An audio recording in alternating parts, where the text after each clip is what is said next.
आता पाहूयात मुंबई पुण्यातील टॉप 9 बातम्या। सीएनजीच्या किमतीत आजपासून वाढ। मुंबई ठाणे आणि एमएमआरच्या भागामध्ये सीएनजी 80 रुपये प्रति किलो मिळणार।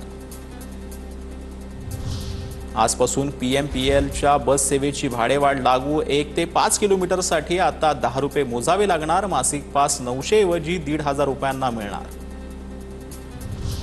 मुंबईत गेल्या वर्षी 11 लाख वाहनांवर मुंबई वाहतूक पोलिसांची कारवाई। वाहतूक नियमांचं उल्लंघन करणाऱ्या वाहन चालकांवर कारवाई। मिठीतील गाळ आता महापेऐवजी मुंब्रा डम्पिंगवर टाकण्यात येणार। मिठी नदीच्या सफाईसाठी 3 भागांमध्ये विभागून कंत्राट देण्यात आले। मुंबईत आलेल्या मुसळधार पावसामुळे मिठी नदीत गाळ पुन्हा वाहून गेला होता। डेक्कन क्वीनच्या सेवेला आज 95 वर्ष पूर्ण। 1 जून 1930 रोजी मुंबई आणि पुणे शहराच्या सेवेत डेक्कन क्वीन दाखल झाली होती।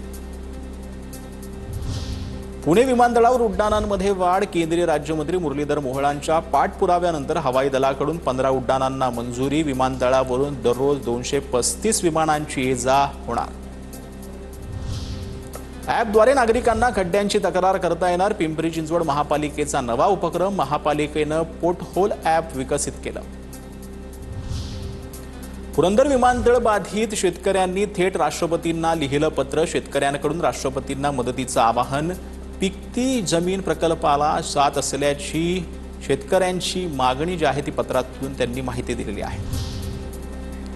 डोंबिवलीत लेवा यूथ फोरम आणि लेवा पाटीदार समाज मंडळाकडून मोफत महाआरोग्य शिबिर। शिबिरामध्ये 600 लोकांचा सहभाग।